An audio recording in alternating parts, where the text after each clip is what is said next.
ప్రభువైన యేసుక్రీస్తు నామములో ఈ రాత్రి సమయంలో బైబిల్ తరగతికి వచ్చినటువంటి సహోదరి సహోదరులందరికీ కూడా వందనాలు తెలియజేస్తున్నాను. ఆన్లైన్లో తరగతిని వీక్షిస్తున్నటువంటి ప్రతి సహోదరి సహోదరుడికి చింతపడనుండి క్రీస్తు తరపుగా హృదయపూర్వక వందనాలు తెలియజేస్తున్నానండి. ఒక విషయం మీతో చెప్పాలని ఎప్పటి నుంచో ఆశపడుతున్నాను. మరి ఛానల్ చూస్తున్నారు కానీ సబ్స్క్రైబ్ చేయడం మర్చిపోతున్నారు. మరి కొంతమంది సబ్స్క్రైబ్ చేస్తే కొంతమందికి వాక్యం వెళ్ళడానికి అవకాశం ఉంటుంది. తద్వారా మీరు సువార్తను ప్రకటించిన పాలిభాగస్తులో మీరు కూడా ఒకరు అవుతారు అనేటువంటి విషయాన్ని మీకు తెలియజేస్తూ మా ఛానల్ని సబ్స్క్రైబ్ చేస్తారని ప్రేమతో మరొకసారి మీకు తెలియజేస్తున్నాను. ప్రార్థన చేసుకుందాము.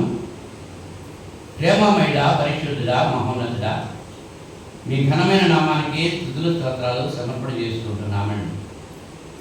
గతించిన శుక్రవారం నుంచి ఇంత పర్యంతము మీ మహాదైత్యత కృపచేత నన్ను మమ్మల్ని సరి లెక్కలో ఉంచారు, సురక్షితంగా కాచి కాపాడారు.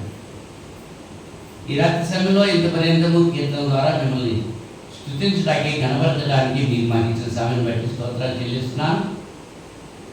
నాయన స్థానిక సంఘాన్ని దీవించి ఆశీర్వదించండి. ఇప్పుడు వచ్చిన ప్రతి వీటిపై మీకు ఆశీర్వాదాలు అందజేయమని మనం చేస్తున్నాను. అలాగే ఆన్లైన్లో నాయన మీకు వాక్యం వీక్షిస్తున్నటువంటి ప్రతి సహోదరి సహోదరుని కూడా మీరు దీవించి మీ కృపలో భద్రపరచమని మనం చేస్తున్నాం.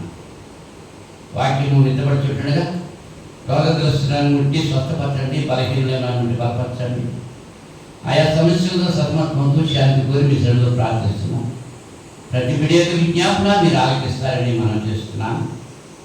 అలాగే ఉత్తరప్రశ్నార్థులు ఇతర దేశాలకు వెళ్ళి అనేక అగచాట్లు పడుతూ నా ప్రభా పని చేసుకుంటున్నటువంటి మా సహోదరి సహోదరులు అందరి కొరకు ప్రార్థన చేస్తున్నాను. కొందరు రావడానికి ప్రయత్నం చేశారు, వచ్చారు. ఇంకా మరికొంతమంది వెళ్ళడానికి కూడా ప్రయత్నం చేస్తున్నారు. అటువంటి వారి కొరకు కూడా ప్రార్థన చేస్తున్నాను. మెట్టుకు మా ప్రార్థన సహాయం ఎవరైతే కోరుతున్నారో వారందరినీ కూడా మీరు దీవించి మీ కృపలో భద్రపరచమని మనం చేస్తున్నాను. అట్లాగే మా గురించి ప్రార్థిస్తున్న ప్రతి బిడ్డను మీ కృపలో దీవించి భద్రపరచండి. ఈ సమయంలో వాక్య భాగంలో పిలుస్తున్నాము. అపవిత్రమైన నా పెద్దలు కాల్చి పవిత్రపరిచి పరిశుద్ధమైన మీ లేఖనాలు ప్రియమైన మీ బిడ్డలకు అందించడానికి చిన్న పనుడుగా నన్ను వాడుకుని మీ నామానికి మహిమ తెచ్చుకుంటారని ఈ ప్రార్థన మా రక్షకుడు మీ దిగుమాడని యేసుక్రీస్తు నామంలో వేడుకుంటున్నాను. రొడకు తండ్రి, ఆమీన్. మరి ఒకసారి అందరికీ వందనాలండి. మరి గత శుక్రవారం మనం ఏ పాఠాన్ని నేర్చుకున్నాము? Very good. అది మానవుడికి దేవుని యొక్క అవసరతలు ఏమిటో అనేటువంటి విషయాన్ని మనం ఆలోచన చేస్తాం. దేవుడు అవసరం లేని మానవుడు అవ్వలేదు. అన్ని విషయాల్లో కూడా దేవుడు మనల్ని ఆదరిస్తున్నాడు. మన భౌతికమైన అవసరాలు తీరుస్తున్నాడు దేవుడే. మన మానసికమైన అవసరాలు తీరుస్తున్నాడు దేవుడే. అలాగే మన ఆత్మీయ అవసరాలు కూడా తీరుస్తున్నది దేవుడే అనేటువంటి విషయాన్ని గత పాఠంలో మనం ఆలోచన చేశాం. ఈ దినాన్ని నేను ఈ వాక్యం మనం చదువుకుని ధ్యానం చేయడానికి ప్రయత్నం చేద్దాం. అందువరకు దానియేలు గ్రంథం 5వ అధ్యాయము 26వ వచనంలో ఒక మాట నేను చదువుతున్నాను. దాన్ని మీరు శ్రద్ధగా ఆలకిస్తారని ప్రేమతో మీకు తెలియజేస్తున్నాను. నేను చెప్తున్నాను.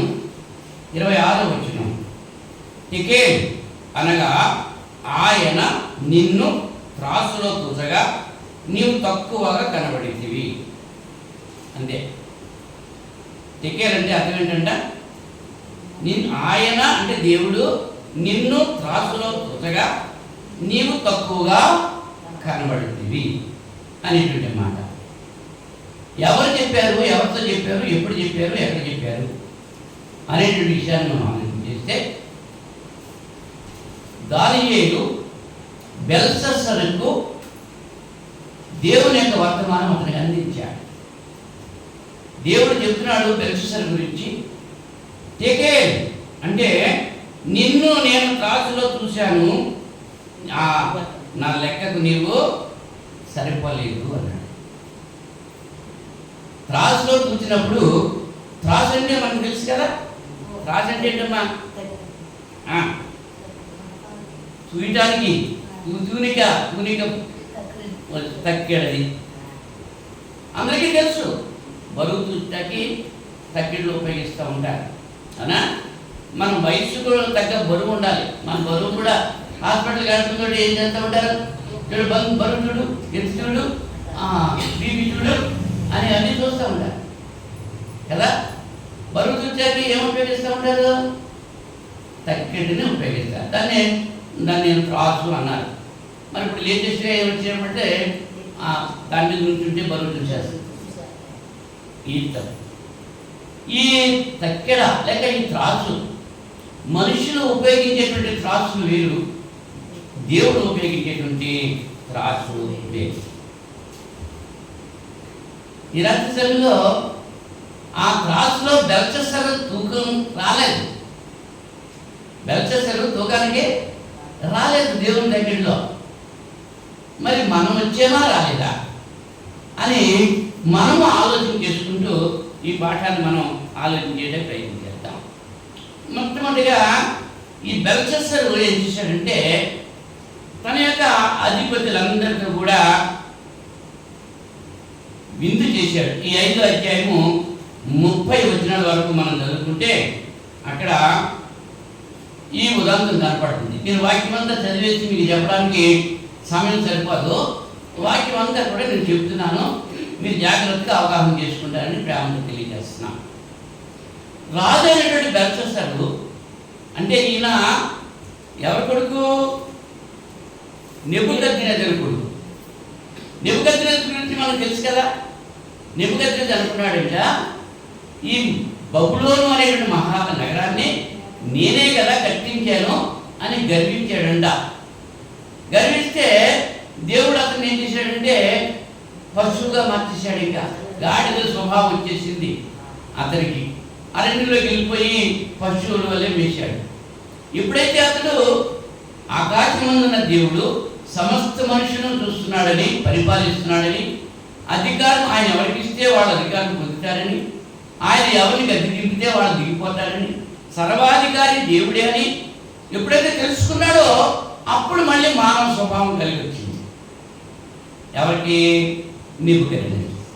ఈ నెబుకద్నెజరు ఏం చేశాడంటే యెరూషలేము దేవాలయంలో ఉన్నటువంటి బంగారు పాత్రలు అవునా, దేవుని యొక్క పనిముట్లు, దేవుని కొరకు ఉపయోగించబడేటువంటి పనిముట్లు అవి తీసుకుని వచ్చి వాడి బొక్కసంలో పెట్టాడు. ఈ బెల్షస్సరు రాజేమో అతను చనిపోయాడు. నెబుకద్నెజరు చనిపోయిన తర్వాత తన కుమారుడు బెల్షస్సరు రాజ్యానికి వచ్చాడు. ఈ బెల్షస్సరు రాజ్యానికి రావడంతో ఏం చేశాడంటే ఈ దేవాలయం నుంచి నెబుకద్నెజరు పట్టుకొచ్చినటువంటి పాత్రలన్నీ తీసుకుని తన అధిపతులందరితో 1000 మందికి గొప్ప విందు చేయించాడంట. ఎంతమందికి? 1000 మందికి గొప్ప విందు చేయించాడంట. ఆ 1000 మందితో కలుసుకుని ద్రాక్షారసం తాగుతూ బెల్షస్సరు కూడా ద్రాక్షారసం తాగుతున్నాడు. దేవుని పవిత్ర స్థలంలో పవిత్రంగా ఉండాల్సినటువంటి పనిముట్లు ఒక త్రాగుపోతుల విందులో త్రాగడానికి ఉపయోగించుకుంటున్నాడు. ఈనాడు మన జీవితాల్లో కూడా దేవుడు మనల్ని పవిత్రపరిచి పరిశుద్ధపరిచి తన కుమారుడైన క్రీస్తు రక్తంలో కడిగి పవిత్రపరిచిన మనం ఏం చేస్తున్నాం?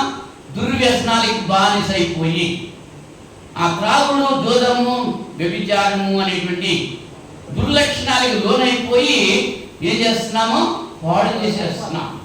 ఎవడైనా దేవుని ఆలయం పాడు చేస్తే దేవుడు వాడిని పాడు చేస్తాడని చెప్పి కొరింథీ పత్రికలో మనం చూస్తున్నాం. మన దేహము దేవుని చేత అనుగ్రహింపబడి దేవునికి నివాసంగా ఉండడానికి ఈ దేహం ఇవ్వబడని. మన దేహమే దేవుని యొక్క ఆలయం. ఈ దేహంతో దేవునే కనపరచాలి తప్ప సాతానికి అవకాశం ఇవ్వకూడదు. ఇస్తే దేవుడు ఏం చేస్తాడు? పాడు చేస్తాడు. ఇక్కడ బెల్షస్సరు కూడా దేవుని పరిశుద్ధ స్థలంలో ఉన్నటువంటి ఆ సామగ్రితో త్రాగుబోతుల విందు చేస్తూ ఉన్నాడు అనేటువంటి విషయాన్ని ఇక్కడ మనం చూస్తున్నాం. తన తండ్రి యొక్క నెబుకద్నెజరు యెరూషలేములోని ఆలయంలో నుంచి తెచ్చిన వెండి బంగారు పాత్రలు తెమ్మని ఆజ్ఞించెను. అందుకు వారు యెరూషలేము దేవుని నివాసమునకు ఆలయంలో నుండి తీసుకున్న సువర్ణోపకరణం తెచ్చి ఉంచగా రాజు, అతని అధిపతులు, అతని రాణులు, అతని ఉపపత్నులు వాటిలో ద్రాక్షరసం పోచి త్రాగిరి. విందు జరుగుతుందండి. ఏమిందది? త్రాగుబోతులా ఆడలు కూడా తాగేస్తున్నారండి, రాణులు కూడా ఉన్నారు అక్కడ. ఈవేళ స్త్రీలు కూడా తాగేస్తున్నారు.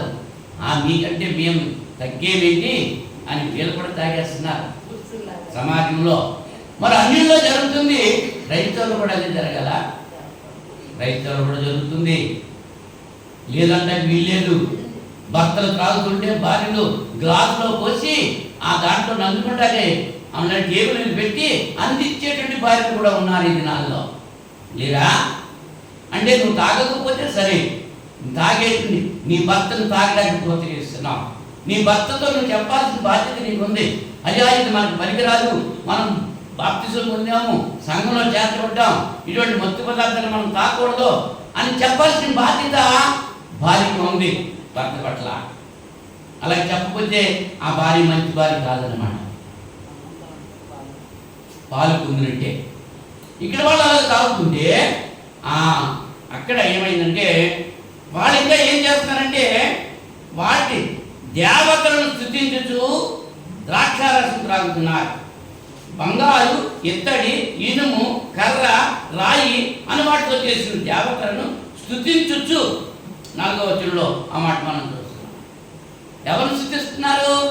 సర్వమును సృష్టించినటువంటి సృష్టికర్తను విడిచిపెట్టేసి ఆయన చేసినటువంటి బంగారంతో, వెండితో, ఆయన ఇచ్చినటువంటి ఇత్తడితో, ఆయన ఇచ్చినటువంటి ఇనుముతో, ఆయన ఇచ్చినటువంటి కర్రతో, ఆయన ఇచ్చినటువంటి చెక్కతో దేవతలను చేసుకుని ఆ దేవతలకు వీళ్ళు ఏం చేస్తున్నారు? స్తుతిస్తున్నారు. ఓ ప్రక్కనే త్రాగకూడని త్రాగుతున్నారు, రెండో ప్రక్కనే దేవుని విడిచిపెట్టి విగ్రహాల్ని స్తుతిస్తున్నారు.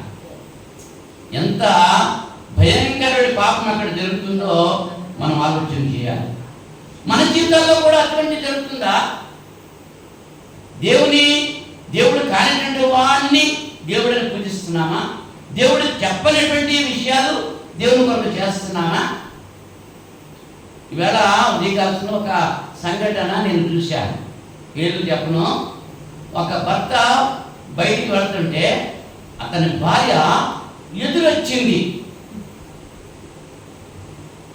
ఆ బిడ్డ ఏం చేస్తుంది? నేను దేవుడిని నమ్మాను, దేవుడేంటి నాకు ప్రాణం ఎక్కువ, దేవుడే నాకు చేస్తున్నాడు అని పై కబుర్లు చెప్తా ఉంటాడు. మరి దేవుడంటే భయము, దేవుడంటే భక్తి ఉన్నప్పుడు ఈ అన్యులు ఆచరించేటువంటి ఆచారం నీ భార్య నీకు ఎందుకు రావాలి? అది మరి దేవునికి ఇష్టమా కష్టమా?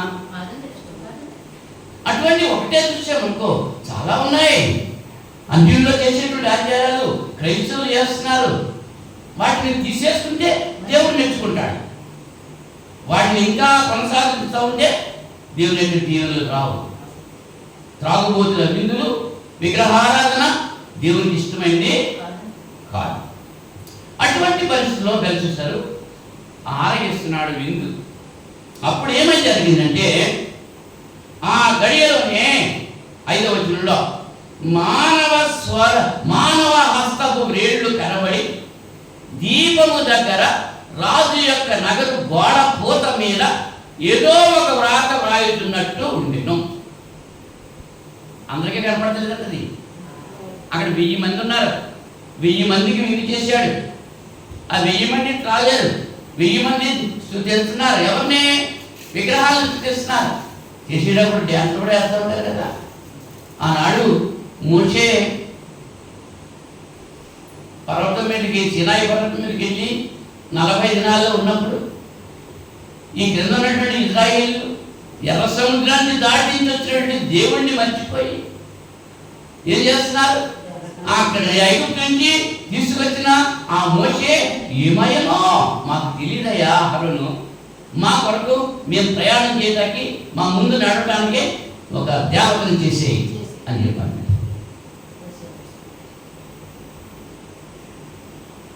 ఎర్ర సముద్రం దాటించింది ఎవరు?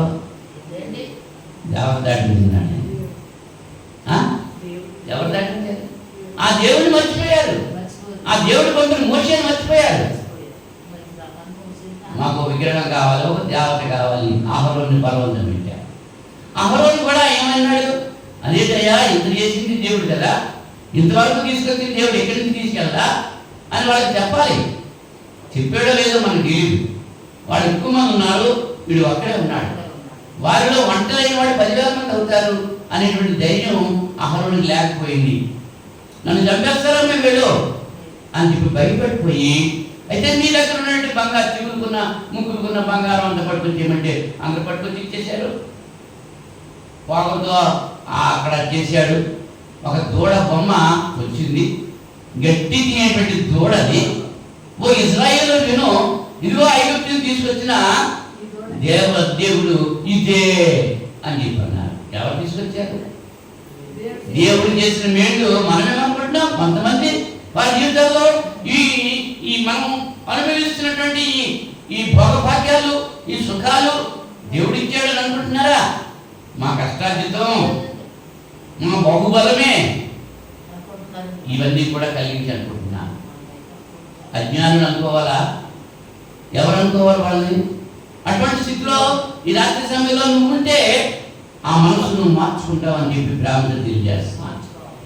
మనకు సామర్థ్యం కలిగింది. నేనున్న స్థితిలో, ఇప్పుడున్న స్థితి దేవుడు నాకు ఇచ్చాడు అని కృతజ్ఞత కలిగి ఎవరైతే జీవిస్తారో వారిని దేవుడు జీవించి ఆస్వాదిస్తాడు. బెల్షస్సరుకి కనబడుతున్నది రాత, గోడ మీద ఒక రాత, ఒక దేవుని హస్తము. హస్తం అనమాట, ఒక మానవ హస్తం వచ్చేసి ఆ గోడ మీద రాస్తున్నట్టుగా కనబడ్డాది. ఆ రాత రాయితున్నట్టు కనబడ్డాది. ఆ హస్తం రాయటం చూశాడు బెల్షస్సరు. చుట్టూంటే అతని ముఖము వికారమైపోయింది, తాగినంత దిగిపోయింది, ముఖం మారిపోయింది. పాపము చేసినప్పుడు ముఖం ఎలా ఉంటుంది? కయ్యను హేబేలు చంపిన సందర్భంలో దేవుడు అంటాడు, నువ్వు సత్క్రియ చేస్తే నీ ముఖము చిన్నపుచ్చుకోవాల్సిన పని ఏంటి అని అడిగాడు. కయ్యను నీ తమ్ముడు ఎక్కడ ఉన్నప్పుడు ముఖం చిన్నపుచ్చుకున్నాడు. పాపము చేసిన వ్యక్తి ముఖం చిన్నపుచ్చుకుంటాడు. పాపము చేయని వాడు ధైర్యంగా ఉంటాడు. తప్పు చేస్తున్నాడు వ్యక్తి చిన్నపుచ్చుకుంటాడు కదా. నిద్రపోతున్నావు అని అన్నామనుకో, విరుకుగా ఉన్నవాడు ధైర్యంగా ఉంటారు. నిద్రపోయేవాడు ఏం చేస్తారు? వాడు ముఖం మారిపోతారు. తప్పు చేస్తున్నాడు అంతే కదా. అది తప్పని తెలుసు, తప్పని తెలిసి కూడా చేస్తూ ఉంటే అది దేవునికి ఇష్టమైంది కాదు. ఎరిగి ఎరిగి చెడిపోతే మనసా ఇక నీ దిక్కే ఒకటి ఎప్పుడు. బెల్షస్సరు ముఖం మాడిపోయింది, వికారమైపోయింది. అతని మనసునందు కలవరపడిపోయాడు. అతని నడుము, కీళ్ళు, అతని మోకాళ్ళు గడగడా వణికిపోయి కొట్టుకుంటాయి. ఎంత భయపడిపోయాడో. దేవుని యొక్క రాత అక్కడ చూస్తుందో. అవునా? నీకేం చేశాడు? గాడి వాళ్ళని, ఈ శకుని గాడిని, వీళ్ళందరినీ పిలిచాడు. మరి అన్ని లైవేక చేసేది. మోషే కర్ర వేసేటప్పటికి పాము అయితే, ఈ ఫరో రాజు కూడా వాళ్ళ శకుని గాడిని పిలిపించారు. ఆ కర్ర వాళ్ళ మంత్రదండాలు కూడా కింద పడేస్తే పాము అయిపోయి, కానీ మోషే కర్ర పాము అయింది. ఆ పాము మిగిలిన పాముల్ని మింగేసి. అంటే శకునిగాళ్ళకి, మంత్రగాళ్ళకి ఆ శక్తి ఉంటుంది, కానీ దేవుని శక్తి మించి ఆ శక్తి ఉండదు. ఈవేళ అన్యులైనటువంటి వారు వెళ్తున్నారు గద్దెల దగ్గరికి. క్రైస్తవులు అనేవాళ్ళు ముందెళ్ళిపోతున్నారు. వాళ్ళకంటే వెళ్తున్నారా లేదా ఆలోచించండి. చాలా మంది వెళ్తున్నారు. దేవుని దగ్గర విచారించడం మానేసి, దేవుని దగ్గర ప్రార్థన చేసుకుంటాం మానేసి, దెయ్యాల దగ్గరికి వెళ్ళి వాళ్ళ కోసం ఎదురు చూస్తున్నారు. ధూపదీప నైవేద్యాలు పెట్టి వాళ్ళని ఆగ్రహించుకుంటున్నారు. బెల్షస్సరు కూడా పిలిపించాడు అందరినీ. ఆ రాజ్యంలో ఉన్నటువంటి అందరినీ పిలిపించేశాడు. శకుని గాని వాళ్ళందరూ వచ్చారు, కానీ అది ఏంటో వీళ్ళకి తెలియదు. తెలియకపోతే వీళ్ళకి మనసు ఇంకా పాడైపోతుంది. అప్పుడు ఆ రాణిలో ఒక రాణి చెప్పిందంట, మీ తండ్రి ఇటువంటి పరిస్థితి వచ్చినప్పుడు మీ దేశంలో ఒక వ్యక్తి ఉన్నాడు. 11వ వచనంలో నీ రాజ్యంలో ఒక మనుష్యుడు ఉన్నాడు, అతడు పరిశుద్ధ దేవతల ఆత్మ గలవాడు. నీ తండ్రి కాలంలో అతడు దైవ జ్ఞానం వంటి జ్ఞానమును బుద్ధియు తెలివియు గలవాడై ఉండుట నీ తండ్రి కనుగొనడు గనుక నీ తండ్రి అయిన రాజు నెబుకద్నెజరు శకునగాండ్రకును గారడీ గల వారికి కల్దీయులకును జ్యోతిష్యులకును పై అధిపతిగా అతన్ని నియమించాడు. ఈ దానియేలు శాస్త్రమైన బుద్ధి గలవాడై కళలు తెలియజేయటకును మర్మమును బయలుపరచటకును కఠినమైన ప్రశ్నలకు ఉత్తరమించటకును జ్ఞానమును తెలివి గలవాడుగా కనబడిన కనుక ఆ రాజు అతనికి బెల్తెషాజరుని పేరు పెట్టెను. ఈ దానియేలును తిరువనంపుము, అతడు దీని భావము నీకు తెలియజెప్పును అని ఆ రాణి సలహా ఇచ్చిందండి. ఎవరిచ్చే సలహా? ఎవరన్నా? ఎవరు సలహా ఇచ్చారు? రాణి ఇచ్చిందనమాట. 10వ వచనంలో ఉంది చూడండి. రాజునకును అతని అధిపతులకును జరిగిన సంగతి రాణి తెలుసుకొని విందు గృహమునకు వచ్చి ఇట్లా. ఆ విందు గృహంలో రాణి లేదు. ఈ త్రాగుబోతుల విందులో రాణి లేదు. భర్త త్రాగుబోతుగా ఉన్నాడు. ఆ త్రాగుబోతులతో విందు చేస్తున్నాడు. జ్ఞానం గల స్థితి ఇల్లు కట్టుకుంటారు. ఈ బెల్షస్సు యొక్క రాణి అంతఃపురంలో ఉంది, ఆ విందులోనికి రాలేదు. మరి నేటి దినాల్లో క్రైస్తవులు అనబడేటువంటి వారు స్త్రీలు ఏం చేస్తున్నారు భర్తలకి? ఒక్కసారి ఆలోచన కలిగి ఉండాలి. భర్త చేస్తున్నాడు తప్పు పని, భార్య ఆ భర్తను అనుసరించట్లేదు. తాగుతున్నాడు, విగ్రహాలకి ఆ స్తోత్రాలు చెల్లిస్తున్నాడు, గంతులు వేస్తున్నాడు. భార్య మాత్రం తనతో ఏకీభవించలేదు. ఎందుకంటే రక్షణ అన్నది ఎవరి రక్షణ వాడిదే. భర్త రక్షించబడితే భార్య భర్తదే, భార్యది కాదు. భార్య రక్షించబడితే భార్యదే. ఆ భర్త రక్షణ భార్యకు రాదు. అవునా? రాణి అక్కడ ఉంది అంతఃపురంలో, సలహా చెప్పింది. ఆ సలహా మరి భార్య గురించి తెలియజేస్తూ మన పెద్దవాళ్ళు అంటారు, రాజేషు మంత్రి అంటారు, కరణేషు దాసు అంటారు. సలహా ఇవ్వడంలో మంత్రిగా పనిచేయాలి భార్య.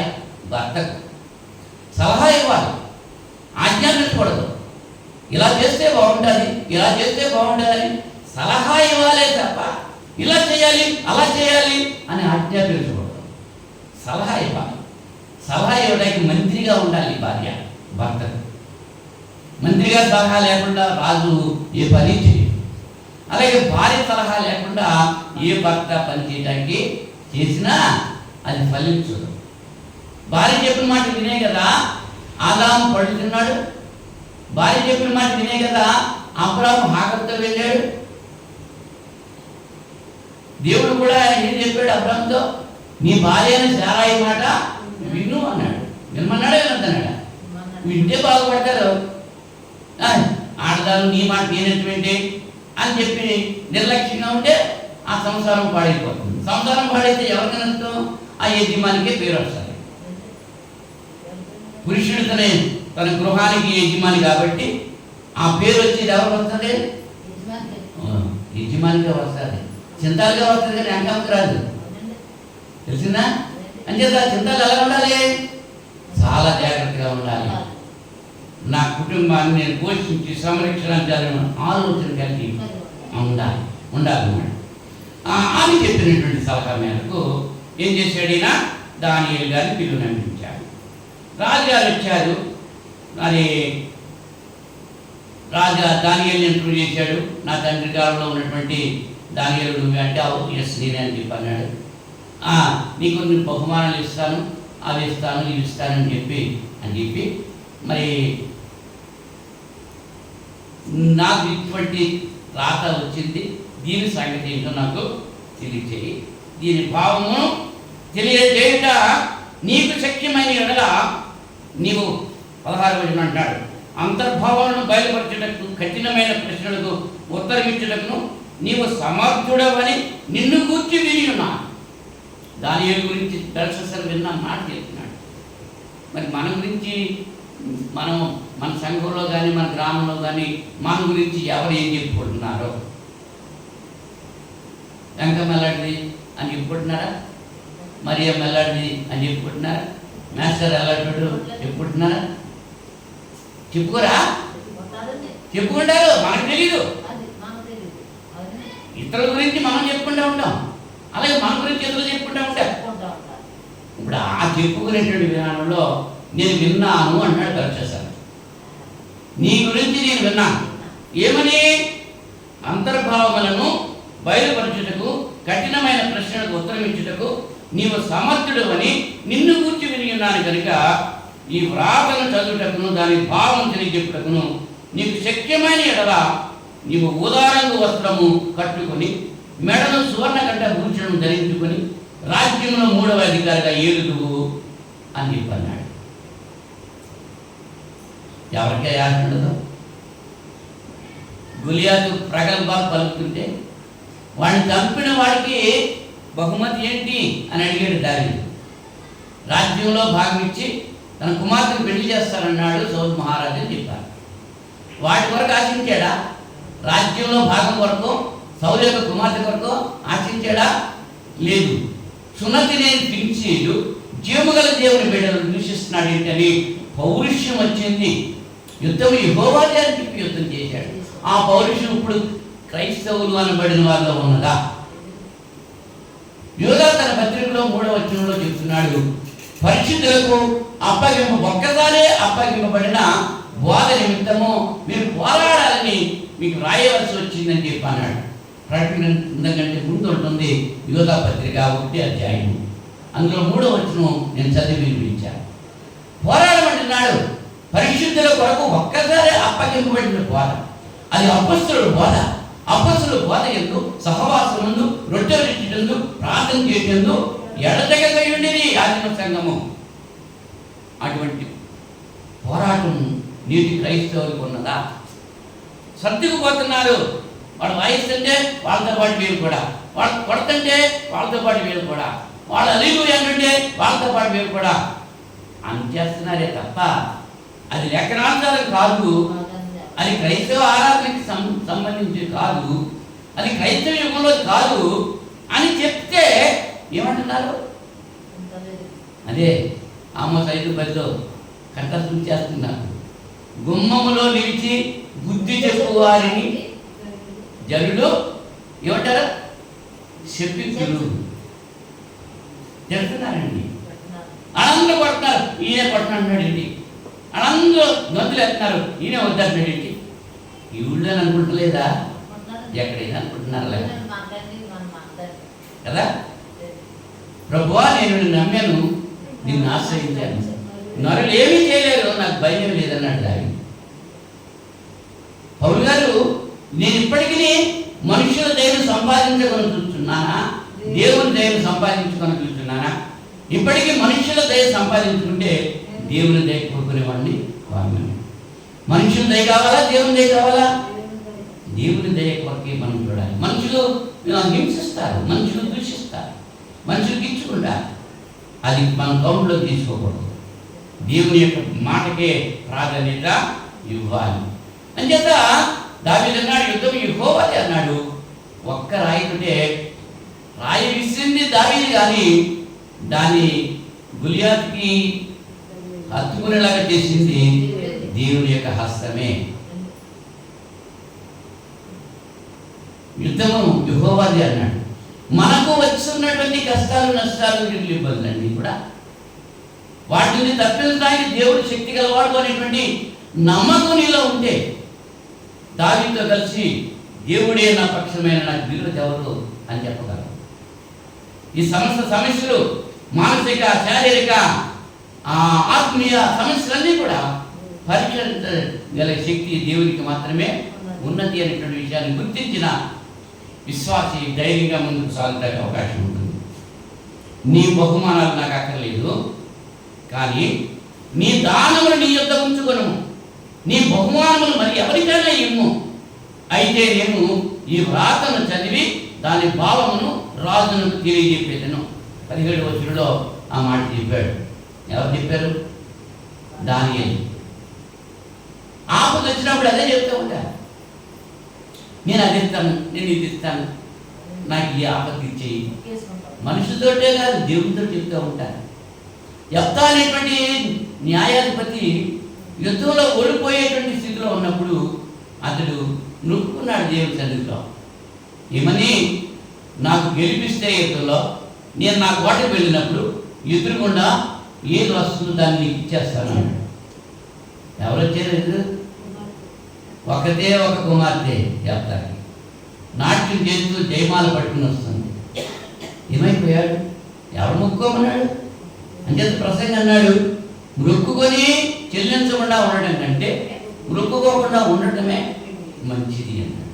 యాకోబు కూడా ఒంటరిగా వెళ్ళిపోతున్న సందర్భంలో ఆ మొక్కుకున్నాడు. అక్కడ పద్దనరాములో నేను వెళ్ళేటువంటి ఆ స్థలంలో దేవుడు నాకు మేలు చేసి ఆహారానికి, వస్త్రానికి, నివాసానికి లోటు లేకుండా చేస్తే అన్నింటిలో దశమభాగం నేను ఇస్తాను అని చెప్పి మొక్కుకున్నాడు.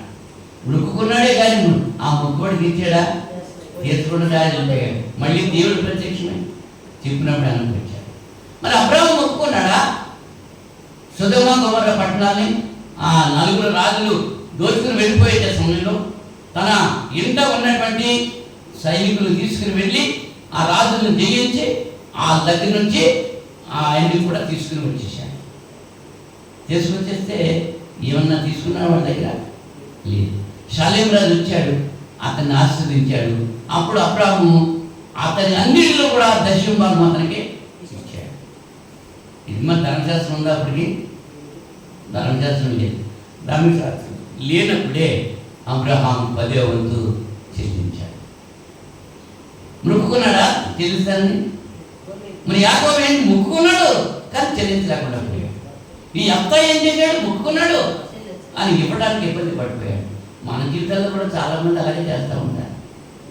ఆపద వచ్చేసినప్పుడు మొక్కుకుంటారు, నాకు ఇది చేస్తే దేవుడికి అది చేస్తాను, ఆ దేవుడు అది నాకు చేస్తే నేను ఇది చేస్తాను అని చెప్పుకుంటూ ఉంటారు. కానీ ఆ ఆపద, ఆ అవసరం తీరిన తర్వాత దేవుడినే మర్చిపోతున్నారు. అలాంటి వాడు ఉన్నారు మన గ్రామంలో, మన సంఘంలో కూడా ఉన్నారు. అటువంటి వాడు లేరంటే ఏమి లేదు. అవునా? సంఘస్థులంతా ఉన్నారు, చాలామంది ఉన్నారు. బాప్తిస్మం ఇచ్చినప్పుడు ఏమని ఒప్పుకున్నావు? ఆదివారం ఆరాధనకు తప్పక మాకు వస్తారని చెప్పాను అన్నావా లేదా? మరి అంటే కదా బాప్తిస్మం ఇవ్వటం. మరి ఏం చేసావు? ఎంతమంది మానేస్తున్నారు ఆలోచించండి. ఇక్కడ బెల్షస్సరుతో దానియేలు చెప్తున్నాడు, నీ దానము నీ యొద్ద నువ్వు దానం ఇస్తావని నేను చెప్పట్లేదు. ఇవాళ చాలామంది అయ్యగారు మాకు ప్రార్థన చేయండి, మాకు అవసరం ఉంది, అది ఇది ఇస్తాను, అది ఇస్తాను. ఈ అయ్యగారు కూడా ఏం చేస్తూ ఉంటారంటే రేట్లు పెట్టేస్తున్నారు కొంతమంది. ఆ ప్రార్థన చేస్తే ఇంత రేటు, ఈ ప్రార్థన చేస్తే ఇంత రేటు అని రేట్లు కూడా పెట్టేసి మన సేవకులు కూడా ఉన్నారు సమాజంలో. ఆధారాలు ఉన్నాయి, నేను వెంటనే మాట్లాడతలేదు, ఆధారాలతో మాట్లాడుతున్నాను. అవునా? కానీ దేవుడు ఎటువంటి వాడు కాడు. దానియేలు అన్నాడు, నీ దానం నీ దగ్గరే ఉంచుకో, నీ బహుమానం ఎవరికైనా ఇచ్చుకో. అయితే నేను ఈ వ్రాతను చదివి దాని భావాన్ని రాజుకు తెలియజేస్తానని చెప్పాను. ఇప్పుడా ఎంచేత ఎలాగిచ్చాడు? దానియేలుకి దేవుని ఇచ్చినటువంటి దేవుని గురించి అక్కడ చెబుతూ ఉంటున్నాడు. 18వ వచనంలో, రాజా చిత్తగించుము, మహోన్నతుడకు దేవుడు మహత్తెను, రాజ్యమును, ప్రభావమును, ఘనతను నీ తండ్రి యొక్క నెబుకద్నెజరుకు ఇచ్చాను. దేవుడు అతనికి ఇచ్చి మహత్తత ఇచ్చినందున తాను ఎవరిని చంపగోరినో వారిని చంపెను, ఎవరిని రక్షింపగోరినో వారిని రక్షించాను, ఎవరిని హెచ్చింపగోరినో వారిని హెచ్చించాను, ఎవరిని పడవేయగోరినో వారిని పడవేశాను. కాబట్టి సకల రాష్ట్రములను, జనులను, ఆయా భాషలు మాట్లాడే వారిను అతనికి భయపడుతూ అతని ఎదుట వణుకుచూ ఉండిరి. దేవుడు ఇచ్చాడు కాబట్టి అతని ఎదుట ఆ ప్రజలలాగా ఉన్నారు. అయితే అతను మనస్సును అతిశయించి బలాత్కారం చేయటకు అతని హృదయాన్ని కఠినం చేసుకొనగా దేవుడు అతని ప్రభుత్వం అతని యొద్ద నుండి తీసివేసి అతని ఘనతను పోగొట్టింది. అప్పుడు అతడు మానవుల యొద్ద నుండి తరంబడి పశువుల వంటి మనసు గలవాడాయను. మహోన్నతులకు దేవుడు మానవుల రాజ్యములలో ఏలుచు ఎవరిని స్థాపింపగోరినో వారిని స్థాపించునని అతడు తెలుసుకునే వరకు అతడు అడవిగాడిదల మధ్య నివసించుతూ పశువుల వలె గడ్డి వేయుచు ఆకాశపు మంచు చేత తడిసిన శరీరం గలవాడాయి. బెల్షస్సరు అతని కుమారుడు నీవు ఈ సంగతి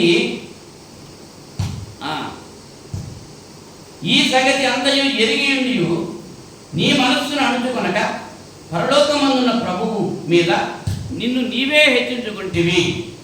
ఇట్లనగా నీవును నీ అధిపతులను రాణులను నీ ఉపపత్రులను దేవుని ఆలయ సంబంధముకు ఉపకరణంలో ద్రాక్షారసం పోసి త్రాగవలనని వాటిని తెచ్చి ఉంచుకొని వాటిలో త్రాగుతూ చూడనైనను విననైనను గ్రహింపనైనను చేత కానీ వెండి బంగారు ఇత్తడి ఇనుము కర్ర రాయని వాటితో చేయబడిన దేవతలను స్తుతించి తిరిగి కానీ నీ ప్రాణమును సకల మార్గములను ఏ దేవుని వశమును ఉన్నవో ఆయనను నీవు ఘనపరచలేదు. బెల్షస్సరుతో ఉన్నది ఉన్నట్లుగా చెబుతున్నాడు, యథార్థ సంఘటన చెబుతున్నాడు. నువ్వు ఇలా చేసావు అని చెప్తూ అందుచేత ఏమైందనమాట. కాబట్టి కావున ఆయన ఎదుట నుండి ఈ అరచేయి వచ్చి ఈ వ్రాతను వ్రాసెను. నువ్వు అలా చేశావు కాబట్టి దేవుని నుంచి ఆయన అరచేయి వచ్చి ఇక్కడ రాసింది. ఏంటంటే ఆ శాసనము మెనే మెనే టేకేల్ ఉపాసిస్. ఈ వాక్య భాగం ఏమనగా మినే అనగా దేవుడు నీ ప్రభుత్వ విషయంలో లెక్క చూసి దాన్ని ముగించాను. టెకేల్ అనగా ఆయన నిన్ను త్రాసులో తూచగా నీవు తక్కువగా కనబడితివి. పెదేస్ అనగా నీ రాజ్యం నీ యొద్ద నుండి విభాగింపబడి మారీలకు పారిశీకులకు ఇవ్వబడును అని చెప్పాడు. బెల్షస్సరు చెప్పేశాడు. ఆ రాత్రికి అర్థమేంటో చెప్పేశాడు. చెప్పేస్తే ఇక్కడ అప్పుడు బెల్షస్సరు ఏం చేశాడు. బెల్షస్సరు ఆజ్ఞగా వారు దానియేలునకు ఊదా రంగు వస్త్రం తొడిగించి అతని మెడను బంగారపు హారం వేసి ప్రభుత్వం చేయుటలో అతడు 3వ అధికారి అని చాటించిరి. ఆ రాత్రి అందే కల్దీయుల రాజుకు బెల్షస్సరు హతుడాయను. ఇంత విందులు చేసుకున్నటువంటి వ్యక్తి ఏమయ్యాడు? ఆ రాత్రి చనిపోయాడు. ఆ చనిపోక ముందు దానియేలుని ఆ రాజ్యానికి 3వ అధికారిగా నియమించి చనిపోయాడు. తెలిసిందా జరిగిన సంఘటన అది. రాజులైన గద్దెలు దింపేది దేవుడే. రోమపత్రిక 13వ అధ్యాయంలో ప్రతివాడు పై అధికారికి లోబడి ఉండాలని చెప్పి అంటున్నాడు. ఈ అధికారమైన దేవుడి నుంచి వచ్చింది తప్ప మనుషుల నుంచి వచ్చింది కాదు. కనుక సర్వాధికారి ఆయనకు లోబడి మనం జీవించాలి, కానీ మనుషులకు లోబడి జీవించడానికి వీలు లేదు అనేటువంటి విషయాన్ని మనం గుర్తించాలి. అయితే ఇక్కడ త్రాసు గురించి మనం ఆలోచన చేస్తున్నాం. మన జీవితాల్లో మనము ఆ త్రాసులో నిలబడితే ఆ త్రాసులో సరిగా ఉన్నామా, సమానంగా ఉన్నామా, అభివృద్ధి మార్పు వచ్చామా మనం అనేటువంటి ఆలోచన చేసుకోవాలి. మనుషుల యొక్క త్రాసులు ఎలా ఉంటాయంటే అన్యాయంగా ఉంటాయి. మీరు చదవచ్చు లేకపోతే లేదు. హోషేయ గ్రంథం 12వ అధ్యాయము 7వ వచనంలో ఈ మాట మనం చూస్తున్నాం. అన్యాయపు త్రాసు, అన్యాయం. వెనకడికి మా తిన్నప్పుడు అనుకున్నారు, ఆ తక్కిడికి క్రింద చింతపండు పెట్టేసి అది ఎంత బరువు తొలుతుంది. ఎండుమిరపకాయలు కూడా చూస్తూ ఉంటారు, వచ్చేసి ఇలా పెట్టేస్తూ ఉంటాడు, వేసేస్తూ ఉంటాడు. ఇక్కడేమో మోకాలు అడ్డం పెట్టేస్తాడు. ఒకసారి నేను కనిపెట్టాను, అప్పుడు మళ్ళీ తీయమంటే చూసేటప్పటికి ఇంకా కనుక మనుషుల తూకాలు ఎలా ఉంటాయి? అన్యాయంగా ఉంటాయి. ఆమోస్ గ్రంథం 8వ అధ్యాయం 5వ వచనంలో దొంగ త్రాసులను రాయబడి. ఇదమ్మా దొంగ త్రాసు కదా. సామెతల గ్రంథం 11వ అధ్యాయం 1వ వచనంలో యెహోవాకు హేయమైనటువంటి త్రాసు, దొంగ త్రాసు యెహోవాకు హేయం. న్యాయవంతుడు న్యాయాన్నే చూశాడు తప్ప అన్యాయాన్ని ఆయన భరించడు. భరిస్తాడా? అన్యాయాన్ని భరిస్తాడా? భరించడు. దేవుడు న్యాయవంతుడు. అంచేత మోషే ఒకసారి తన ప్రజలను చూడాలని ఆ వెళ్ళిన సందర్భంలో ఎడారిలో 2 దెబ్బలాడుకుంటున్నారు. ఒకడేమో హెబ్రీయుడు, ఒకడేమో ఎవడు? ఐగుప్తీయుడు. ఇద్దరు దెబ్బలాడుకుంటుంటే వాడు ఏం చేశాడు? వాడి మోసే హెబ్రీడే కదా, పెరగటం ఐగుప్తుల ఇంట్లో పెరిగినా అతడు హెబ్రీ రక్తమే, పుట్టుకతోటే హెబ్రీయుడు, పుట్టుకతోటే తన తల్లి అతనికి ఉగ్గు పాలతో నేర్పింది. ఇక పెట్టు ఉగ్గు పాలతో నేర్పింది. నేను హెబ్రీయుడిని అని తెలుసు. 40 సంవత్సరాలు తిరిగాడు. అలాగా 40 సంవత్సరాల వయసు వచ్చినప్పుడు అలా వెళ్ళేటప్పటికి ఆ ఏడాదిలో ఐగుప్తీయుడు హెబ్రీయుడు దెబ్బలాడుకుంటుంటే ఐగుప్తీయుడు ఎందుకు కొడుతున్నారని దెబ్బ వేస్తే చచ్చిపోయాడు. అంత బలవంతుడు మోసే, అంత కోపదారి మోసే తెలుసా. ఇసుకలో కప్పెట్టేశాడు, అది చచ్చిపోయాడు. కాబట్టి మామూలుగా ఏమి తెలియపోయాడు. అది బాగా ఉంది. ఇంకో రోజు నెల వెళ్ళేటప్పటికి ఓ హెబ్రీయుడు దెబ్బలాడుకుంటున్నాను. మరి మీ సహోదరులు కదా, మీలో మీరు దెబ్బలాడేంటి అని మనం గర్తిస్తే మాకు తీర్పరగా నేను ఆవిడించాడు. ఆ వేళ ఐగుప్తుని చంపేసి ఇసుకలో పాతి పెట్టేసావు, వీళ్ళు నన్ను చంపేద్దాం అనుకుంటున్నావా అని చెప్పాడు. అప్పుడు తెలిసిందనమాట మోసేకి. అయితే నేను హత్య చేశానన్న సంగతి రాజు తెలిసిపోయింది, నన్ను అలాగే చంపేస్తాడు అని అక్కడి నుంచి పారిపోయాడు. ఈ పారిపోయినడే రాజు అయిపోతున్నాడు. యాకోబు పారిపోయాడు, ఏమైపోయాడు అనే అది. మరి నా జీవితంలో కూడా నేను కూడా పారిపోయాను. ఒకసారి పారిపోయాను, బాధలు పడలేక, హింసలు పడలేక, కొన్ని సందర్భాల్లో ఈ ఫ్యామిలీ మెంబర్స్ అలా కుటుంబంలో పారిపోయాడు. అయినా దేవుడు నన్ను ఏం చేశాడు? కలగానే ఉంచాడు తప్ప పగగా ఉంచలేదు. దేవుని యొక్క విషయంలో మనం న్యాయంగా ఉంటే దేవుడు మనకు న్యాయంగా చేస్తాడు. దేవుని విషయంలో మన నమ్మకం ఉంటే దేవుడు మనల్ని నీకు విరోధంగా చూపించిన ఏ ఆయుధం కూడా వర్తిల్లదు అనేటువంటి విషయాన్ని తెలియజేస్తున్నాడు. మనుషుల యొక్క త్రాసులు అన్యాయమైనవి, దొంగవి, దేవునికి ఇష్టమైన కానటువంటివి అనేటువంటి విషయాన్ని చూస్తాడు. మరి దేవుని యొక్క త్రాసు ఎటువంటిది అయ్యా అని అంటే అది న్యాయమైనది. యోబు గ్రంథం 31 అధ్యాయంలో, యోబు గ్రంథం 31 అధ్యాయం ఆలోచించేటట్టు ప్రయత్నించేద్దాం. యోబు గ్రంథం 31 అధ్యాయం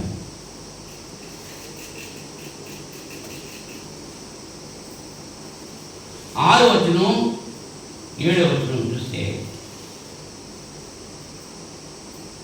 నేను యథార్థుడనై ఉన్నానని దేవుడు తెలుసుకున్నట్టు న్యాయమైన త్రాసులో ఆయన నన్ను తూచునుగాక అన్నాడు.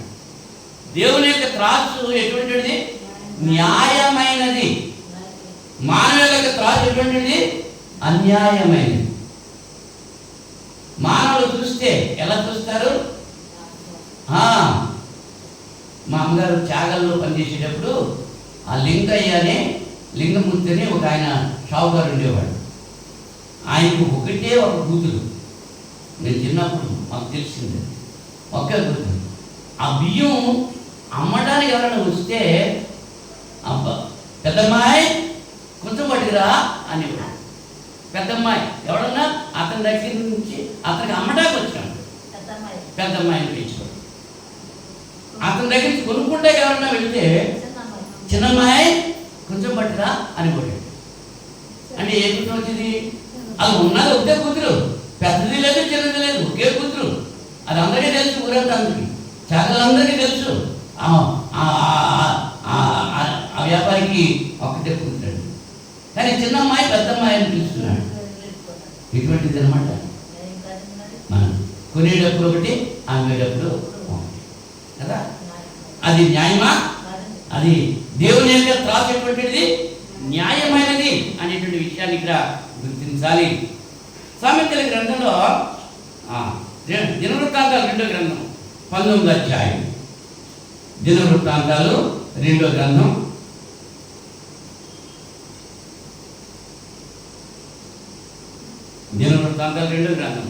19వ అధ్యాయం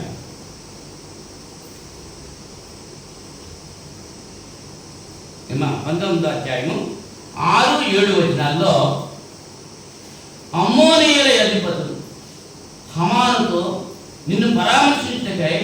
నీ యొద్దకు దావీదు దూతలను పంపుట నీ తండ్రిని కనపరచుటగా నీవు అనుకుంటున్నావా?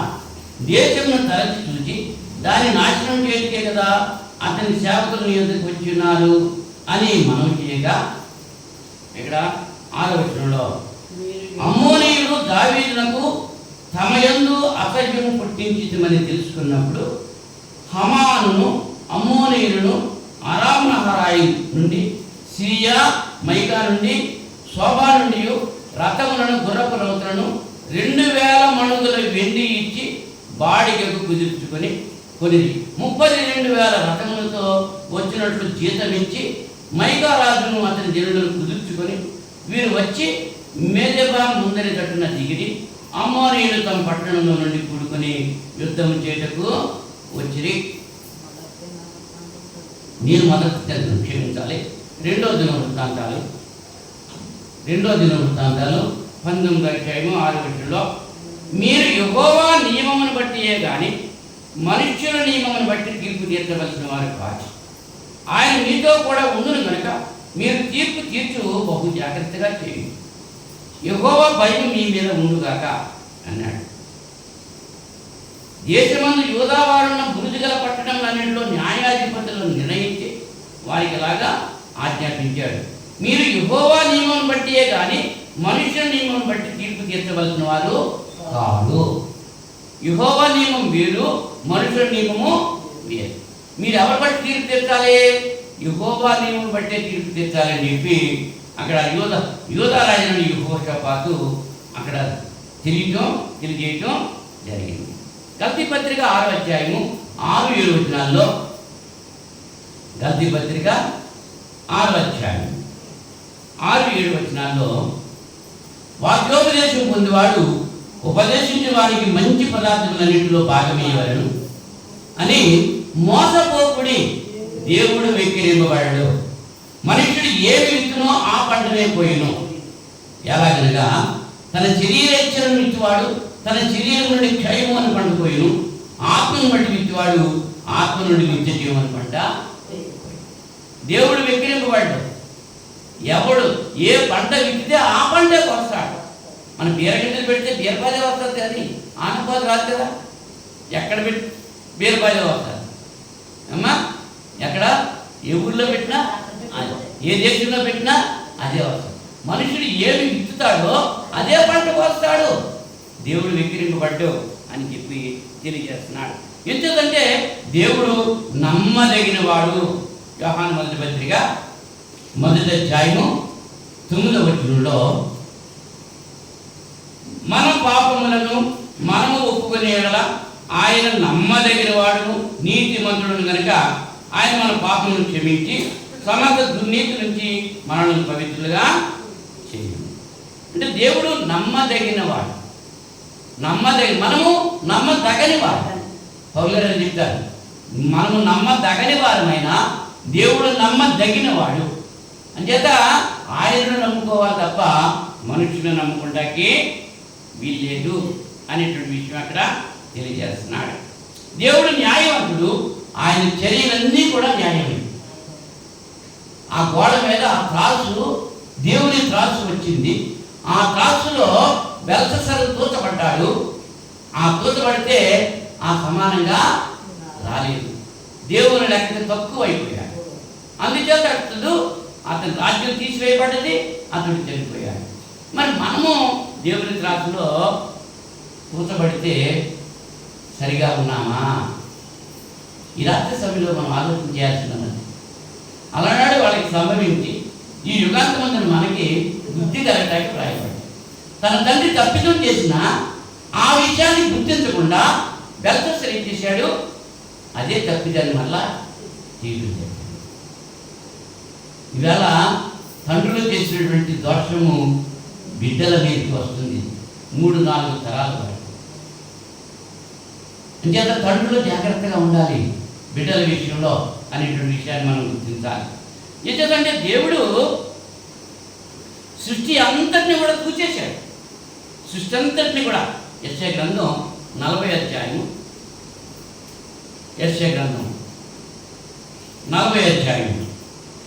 12వ వచనంలో పిడికిటితో 12వ తన పుడికిటిలో జలములు కొలిచిన వాడెవడు? జ్ఞానతో ఆకాశముల కొల చూచిన వాడెవడు? భూమిలో మన్ను కొలపాత్రలో ఉంచిన వాడెవడు? త్రాసుతో పర్వతములను చూచిన వాడెవడు? తూనిక చేత కొండలను చూచిన వాడెవడు? యెహోవా ఆత్మకు నేర్పిన వాడెవడు? ఆయనకు మంత్రి అయి ఆయనకు బోధపరిచిన వాడెవడు? ఎవరి యొద్ద ఆయన ఆలోచన అడిగాను, ఆయనకు వివేకం కలుగజేసిన వాడెవడు?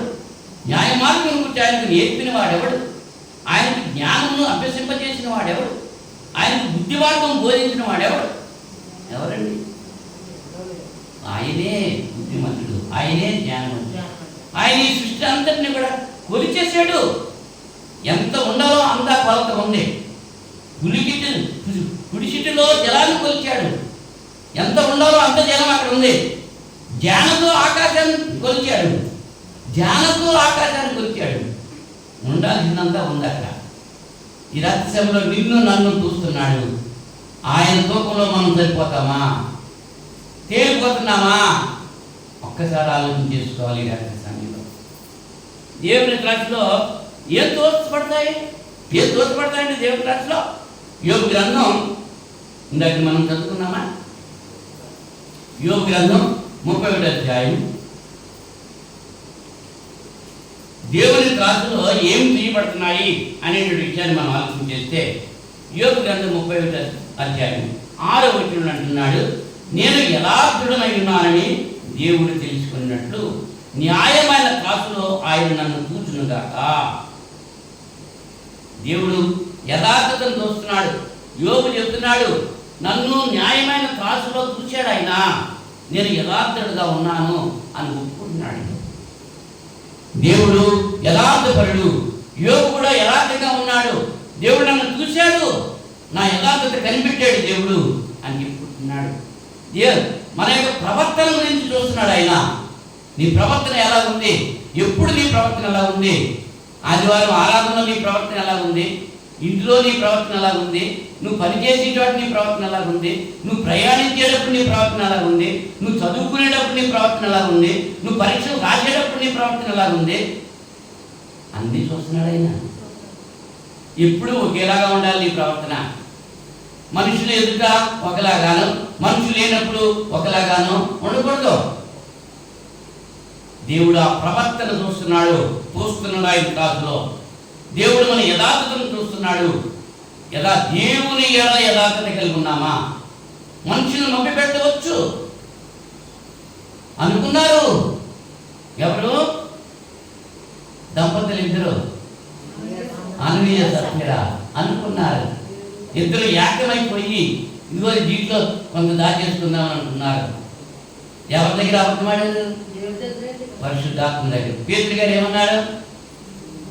మీరిద్దరు కూడా పలుకుని పరిశుద్ధాత్మ ఎదుట ఎందుకు ఇంత అబద్ధం ఆడుతున్నామని. అననీని అడిగాడు, చచ్చిపోయాడు. సప్పీరుని అడిగి అల్లుడు అలాగే చెప్పింది, చచ్చిపోయాడు. దాచుకున్నా ఏమైపోయింది అమ్మ? ఈవేళ ధనం కోసం ప్రాకులాడుతున్నావు, దేవుని సన్నిధి విడిచిపెట్టేస్తున్నావు, దేవుని మార్గాన్ని విడిచిపెట్టేస్తున్నావు, ధనపు ఆలోచనలే కలిగి ఉంటున్నావు, ధనాపేక్ష సమస్త కీడులకు మూలము అనే విషయాన్ని మర్చిపోతున్నావు, ధనం గురించే దేవుని విడిచిపెట్టేస్తున్నావు. దేవుడు చెప్తున్నాడు, నీకు లోకం కావాలా? దేవుడు కావాలా? నీకు ధనం కావాలా? దేవుడు కావాలా? జక్కయ్య ఏం చేశాడు? దేవుడు కొరకు తన ఉన్న సమస్తాన్ని విడిచిపెట్టేశాడు. అతని ఆస్తిలో సగం వేతకి ఇచ్చేసాడు. అన్యాయంగా సంపాదించింది 4 రెట్లు ఎక్కువ ఇచ్చాడు. పేతురు యోహానులు ఏం చేశారు? విస్తారంగా పడ్డ చేపలు, ఆ వల, ఆ చేపలు, ఆ పడవలో ఆ తండ్రిని విడిచిపెట్టేసి చేసుకుంటున్నాం. మరి మనం ఎలా ఉన్నాం? ఈ రాత్రి సమయంలో దేవుని విడిచిపెట్టాము దేవుని కొరకు. అబ్బాయి ఏది లేదండి, అన్ని మాత్రమే ఉన్నాయి. మరి దేవుని దగ్గరికి ఎలాగెళ్తాం? నాకంటే ఎక్కువగా దేవుని ప్రేమించిన వాడు నావాడు కాడు అన్నాడు. నా నిమిత్తం తండ్రిని తల్లిని బిడ్డలను విడిచిపెడితేనే వాడు నావాడు కాడు అన్నాడు. విడిచిపెడుతున్నావా? దేవుని కంటే సుఖానుభవాన్ని ఎక్కువగా ఆశిస్తున్నావా? ఈ రాత్రి సమయంలో ఆలోచించే. దేవుని కంటే ఎక్కువగా దేన్ని ప్రేమించినా అది నీకు విగ్రహమై కూర్చుంటుంది అనేటువంటి విషయాన్ని గుర్తించాలి.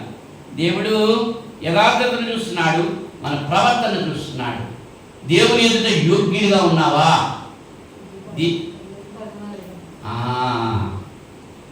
నోవాహును చూశాడంట, తన కుటుంబంతో పాటు భక్తి కలిగి ఉన్నాడంట నోవా. కొన్ని శతాధిపతిని చూశాడు, తన కుటుంబంతో పాటే కాదు తన బంధువులందరితో కూడా భక్తి కలిగి ఉన్నాడు.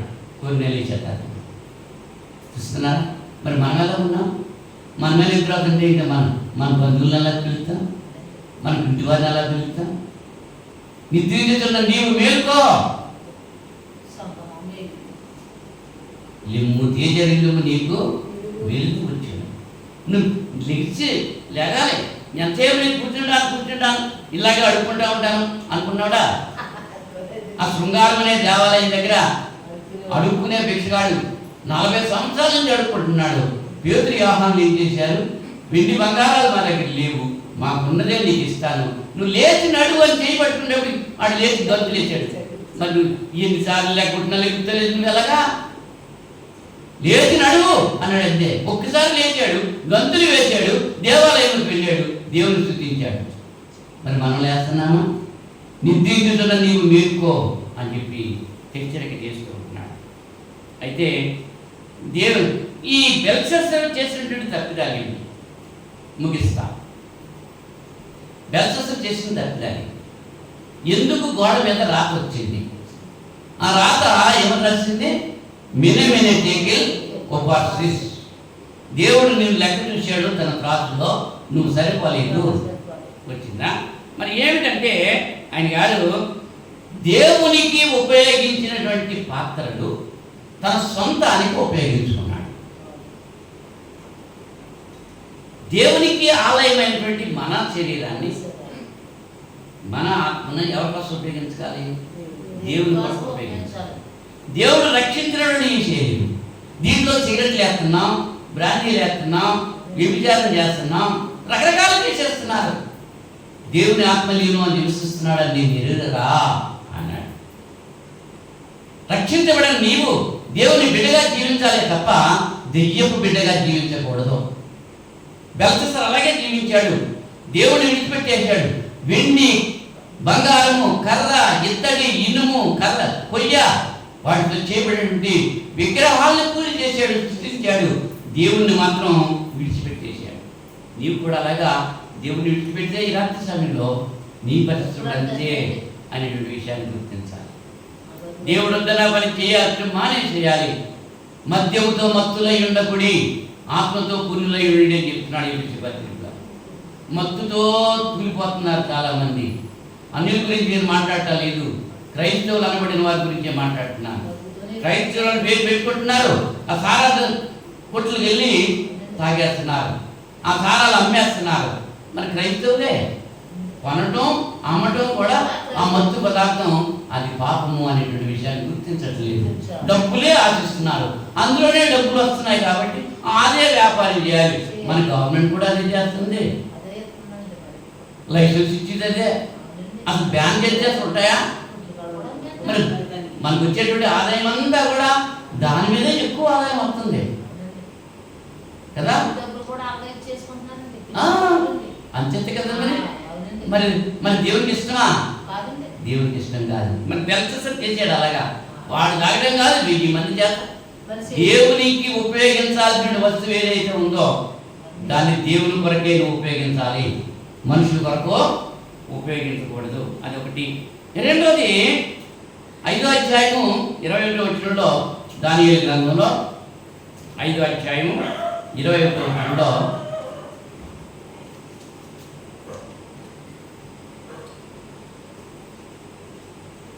అప్పుడు అతడు అంటే తన తండ్రి గురించి తెలుసుకున్నాడా? బెల్షస్సరు 22వ వచనంలో, అతని కుమారుడవు నీవు ఈ సంగతి అంతని ఎరిగి ఉండి నీ మనస్సును అణుచుకొనక పరలోకమందున్న ప్రభువు మీద నిన్ను నీవే హెచ్చించుకుంటివి. నీ తండ్రిలా చేశాడని, నీ తండ్రిలాగా అయ్యాడని నీకు తెలుసా తెలదా? నీకు తెలిసి కూడా నువ్వేం చేసావు? నేర్చుకోలేదు.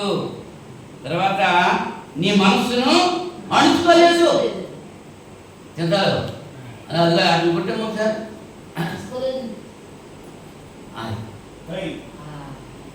నీకు తెలుసు నీ తండ్రికి ఏం జరిగిందో నీకు తెలుసు. ఈవేళ కూడా సమాజంలో సంఘంలో తండ్రులకు జరిగినటువంటి పరిస్థితి తెలిసినటువంటి బిడ్డలు కూడా ఆ వరవడంలోనే వెళుతున్నారు. మా డాడీ ఇలా చేశాడు, నేను అలా చేయకూడదు అని మానేసిన వాళ్ళు దీవించబడతారు. ప్రజలు ఏమనుకుంటున్నారు, ఆ డాడీ ఎలా చేశాడు వీడు కూడా అలా చేస్తున్నాడు అని అనుకుంటున్నాడు. అలా ప్రవర్తిస్తున్నాడు. తండ్రి చేసినట్టు కుమారుడు చేయకూడదు. మంచి చేస్తే చేయాలి. అబ్రాహాము అలాగే తన బిడ్డలకి చెప్పాడు మంచి, అవునా, మంచి చేయాలి. కానీ మంచి చేయరు, కానీ ఏం చేస్తున్నారు, చెడ్డ చేస్తున్నారు. మనసును అణుచుకోలేకపోయాడు. 23వ వచనంలో చూస్తే 23వ వచనంలో అదే చెప్తున్నాడు. చూడండి, బెల్షస్సరు అతని కుమారుడు నీవు ఈ సంగతి ఎంత జరిగేండి నీ మనస్సును అణుచుకొనక పరలోకమందున్న ప్రభువు మీద నిన్ను నీవే హెచ్చించుకుంటేవి. ఇట్లనగా నీవును నీ అధిపతులను నీ రాణులు నీ ఉపపత్రులు దేవుని ఆలయ సంబంధములకు ఉపకరణములు ద్రాక్షారసం పోసి త్రాగవలనని వాటిని తెచ్చి ఉంచుకొని వాటిలో త్రాగుచు చూడనైనను విననైనను గ్రహింపనైనను చేతగాని వెండి బంగారు ఇత్తడి ఇనుము కర్రరాయి అని వాటితో చేయబడిన దేవతను స్తుతించితిరి. కానీ నీ ప్రాణమును నీ సకల మార్గములను ఏ దేవుని వశమున ఉన్నవో ఆయనను నీవు గనపరచలేదు. మరి బెల్షస్సరు అలా చేశాడండి. మరి మన సంగతి ఏంటి? మనం ఎలా జీవిస్తున్నాం? మన పితరులు అలా చేశారు, అరణ్యంలో అలా చెయ్యాలి, అన్నీ కూడా మనకు తెలుసు. మనం ఇప్పుడేం చేస్తున్నాం? చేసేవాళ్ళ గురించి చెప్తున్నాను. అందరూ చేయట్లేదు, కొందరు చేస్తున్నారు. కొందరు కాదు, ఎక్కువ మంది చేస్తున్నారు. కొందరే అటువంటివి చేయట్లేదు, ఎంతోమంది ఎక్కువ అవే చేస్తున్నారు. అందరితో పాటు వీళ్ళు కూడా చేసేస్తున్నారు. విందులు వినోదాలు చేస్తున్నారు. పప్పులు అంటున్నారు, రకరకాలు అంటున్నారు. ఎవరైనా ఎక్కువగా వెళ్ళింది ఆ టీవీల్లోనూ సినిమాల్లోనూ చూపిస్తూ ఉంటారు. వాళ్ళ మెడలలో సిలువులు ఏలాడుతూ ఉంటాయి. దొంగతనాలు చేసినవాడు, వ్యభిచారాలు చేసేవాడు, పోకిరీ చేస్తులు చేసేవాడు, ఆ జుట్లలాగా పొడుగ్గా పెట్టేసుకుని ఆ జడ కింద పెట్టేసుకుని ఆ మెడలో ఏమో సిలువ వేసేసుకుని అలా చూపిస్తూ ఉంటారు. మనం ఇల్లు ఏమో చూపిస్తారు అలాగా. అంటే ఎవరు అలా చేస్తున్నారు? క్రైస్తవులు అలా చేస్తున్నారు. మిమ్మల్ని బట్టి కదా నా నామము అన్ని జనుల మధ్య దూషణ పాలవుతుంది అని చెప్తున్నారు. పెళ్ళిళ్ళలో కూడా అప్పుడు ఏం చేస్తున్నారు? పెళ్ళి అవ్వకముందే ఆ పెళ్లి కొడుకు పెళ్లి కూతుర్ని భార్యాభర్తలుగా ఆ ఏకంగా వాళ్ళు జట్టా పట్టాలు వేసేసుకుని వాళ్ళ వీడియోలు తీసేసి అవి మళ్ళీ సిగ్గు లేకుండా అందరికీ ఎగ్జిబిట్ చేస్తున్నారు లేదా? అవి ఇస్సాకు ఎప్పుడు ప్రేమించాడు? రిబ్కాని పెళ్లి చేసుకున్న తర్వాత ప్రేమించాడు. పెళ్లి చేసుకోకముందు తెలీదు ఇస్సాకు ఎవరో, రిబ్కాకి తెలదు, రిబ్కా ఎవరో ఇస్సాకు తెలదు, చూసుకోలేదు కూడా. కానీ ఇవాళ ఏం చేస్తున్నాయి? ముందే ప్రేమించి చేసుకుంటున్నారు, అన్నీ అయిపోతున్నాయి. అప్పుడు మళ్ళీ ఫస్ట్ నైట్ అంట. ఇంకా ఫస్ట్ నైట్ ఏంటి? ఆ నైట్ ఎప్పుడూ అయిపోయింది. అది ఎబ్రీ పత్రికలో 11వ అధ్యాయంలో ఏమంటున్నాడు? వివాహము అన్ని విషయాల్లో ఘనమైనదిగా ఎంచవలెను ఉంది. ఘనమైనది అంటలేదు, ఘనమైనది అంటలేదు, ఘనమైనదిగా ఎంచవలెను. చూడండి ఆ వాక్యం ఏం చెప్తుందో. ఈవేళ మనం ఎబ్రీ పత్రిక 11వ అధ్యాయంలో ఈవేళ ఏం చేస్తున్నారంటే ఆ మాట చెప్పేస్తున్నారు. 11వ అధ్యాయంలో ఏమున్నది? 4వ వచనంలో వివాహము అన్ని విషయంలో ఘనమైనది గాను పాల్పు నిష్కల్మషమైనది గాను ఉండవలెను అన్నాడు. ఎంచవలెను అని లేదట. మీ గ్రంథాలు చదవండి, బాగా పరిశీలన చేసి చదవండి. అలా ఉందా? ఎంచబడిన ఉందా, ఉండవలెను ఉందా? మన పెద్దలు ఏం చెప్పేస్తూ ఉంటారు? పెళ్లి కార్డులో కూడా రాసేస్తూ ఉంటారు, అదే ప్రింట్ చేస్తూ ఉంటారు. ఘనమైనదిగా ఎంచవలెను అని చెప్పి రాసేస్తూ ఉంటారు. ఉండవలను అని ఇక్కడ లేఖనంలో రాయబడి ఈ ఉన్నమాట ఉన్నట్టు చెప్తుంటే ఆ ఊరికి దూరం అయిపోవాల్సి వస్తుంది.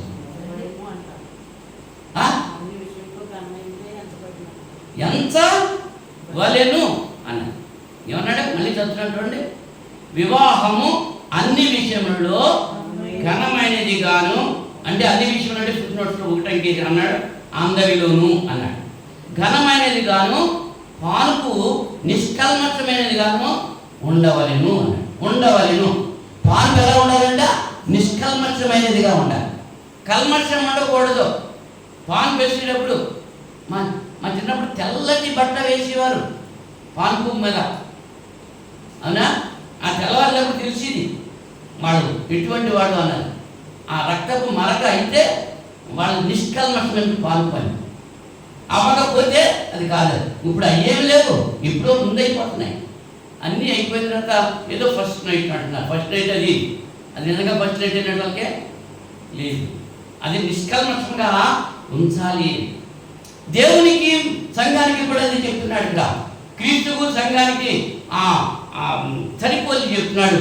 భార్యాభర్తలకి సంబంధం ఎఫెసీ పత్రికలో అదే చెప్తున్నాడు. ఉదయకాల సమయంలో అదే పాఠం మరి దీంట్లో మనకి మీరు వినటానికి అవకాశం ఉంటుంది. భార్యలు ఎలా ఉండాలి, భర్తలు ఎలా ఉండాలి అని ఎఫెసీ పత్రిక 5వ అధ్యాయంలో పౌలు గారు చెప్పినటువంటి మాటలు పూజా తప్పకుండా పౌలు గారు చెప్పాడు.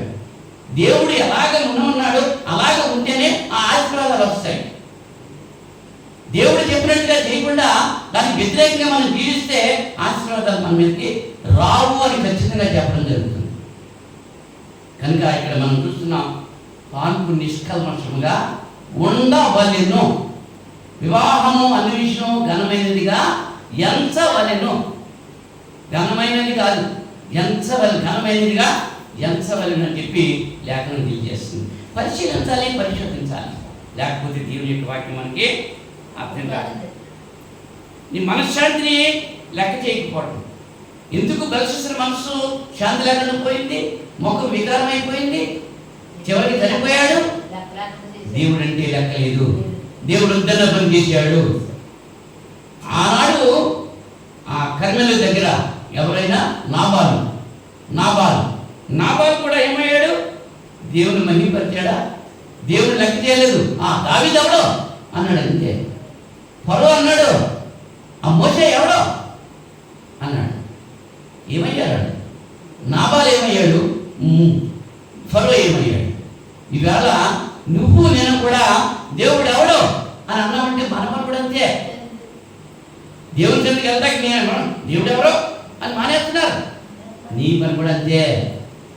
దేవుడు అన్యాయస్తుడు కాదు. దేవుని మాట నువ్వు వింటే దేవుడు వింటాడు. దేవుని పని నువ్వు చేస్తే దేవుడు నీ పని చేస్తాడు. దేవుని దగ్గరికి నువ్వు వస్తే దేవుడు నీ దగ్గరికి వస్తాడు. దేవుడికి నువ్వు ఇస్తే దేవుడు నీకు ఇస్తాడు. అదేమి కాకుండా నీ ఇష్టం నా ఇష్టం అని అనుకుంటే దేవుడు కూడా నా ఇష్టం అంటాడు. వీలుగా ఉన్నప్పుడు నేను పిలిచాను, నువ్వు పలకలేదు. నువ్వు కష్టం ఉన్నప్పుడు నువ్వు పిలిచినా నేను పలకను అని చెప్పి అన్నాడు. సామెతల గ్రంథంలో తెలియజేస్తున్నాడు. అవునా? కనుక బెల్షస్సర్ గురించి మనం నేర్చుకున్నటువంటి పాట, దేవుని పాటలు దేవునికి సంబంధించిన ఈ స్వార్థంతో మనం ఏమి కూడా ఉపయోగించుకోకూడదు.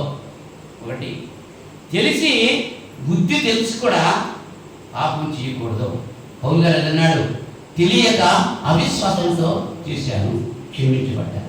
బెల్షస్సర్కి తెలవగా తన తండ్రి గాడిద అయిపోయాడని, గాడిదకి వెళ్ళిపోయాడని, మళ్ళీ వచ్చాడని తెలవదా? బెల్షస్సర్కి తెలుసుంటూ కూడా ఏం చేశాడు?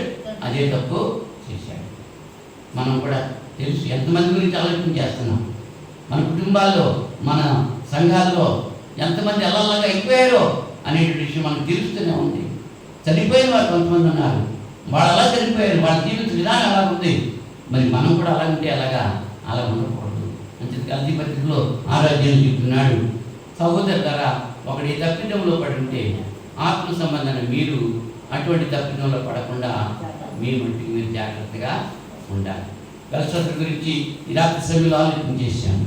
మనం అలా ఉండకుండా దేవుని పట్ల భయం కలిగి, భక్తి కలిగి జీవిస్తూ మన ప్రయత్నం నమ్మకంగా ఉండి ఆ ఇచ్చేటువంటి నిత్యజీవం పొందడానికి యోగ్యత కలిగి ఉండగలిగినట్లుగా దేవుడు తన కృపా సహాయము మనందరికీ అనుగ్రహించాలని మనం ప్రార్థన చేసుకుందాం. ప్రార్థన. మహోన్నతుడా, పరిశుద్ధుడా, సర్వశక్తి సంపన్నుడా, సర్వోన్నతుడా, సర్వంతర్యామి, మీ ఘనమైన నామానికి స్తోత్రాలు తెలియజేస్తూ ఉంటున్నాం. ఈ రాత్రి సమయంలో వ్యక్తమైన వాక్యం వీళ్ళ హృదయాల్లో పల్లి పట్టుకుంటానికి 30 ఫలించడానికి సహాయం చేయమని మనం చేస్తున్నాం. ఇక్కడ ఉన్నటువంటి బిడ్డలు మాత్రమే కాదు నాయన ఆన్లైన్లో వీక్షిస్తున్నటువంటి బిడ్డలందరి కొరకు ప్రార్థన చేస్తున్నాం. నాయన అటు వారి అందరినీ కూడా మీరు దీవించండి. ఎవరు మీ మాటకు లోబడతారో, ఎవరు మీ బాటలో నడుస్తారో, ఎవరు మీ మార్గంలో జీవిస్తారో వారిని మీరు దీవించి ఆశీర్వదిస్తారని సెలవిస్తున్నాను. ఈ మార్గాన్ని విడిచి వెళ్ళినటువంటి వారి కొరకు ప్రార్థన చేస్తున్నాను. ఇప్పుడైనా భ్రష్టులైన పిల్లలారా తిరిగి రండి, మీ యజమానుడు నేనని చెప్పి మీ పిలిచే పిలుపు లోబడి ఇప్పుడైనా వారు తిరిగి రావడానికి మంచి మనసు వారికి దయచేయమని ప్రార్థన చేస్తున్నాను. నాని గారి సమయంలో మీ యొక్క వర్తమానం విన్నటువంటి మేమందరూ కూడా ఆ రీతిగా జీవిస్తూ మీ నుంచి వేరు పొందే భాగ్యం దయచేయండి. గతించిన వారమంతా కాపాడిన విధానం కంటే అధికమైన మేళతో నాయన మమ్మల్ని దీవించి మీ చిత్తమైతే మరి శుక్రవారం మేమంతా కలిసి మేము స్తుతించి గణపరిచే భాగ్యం ప్రసాదిస్తారని ఈ ప్రార్థన మా రక్షకుడు మీ దిగుమాడని యేసుక్రీస్తు నామములో వేడుకుంటున్నాను. పరలోకపు తండ్రి. ఆమేన్. అందరికీ వందనాలండి.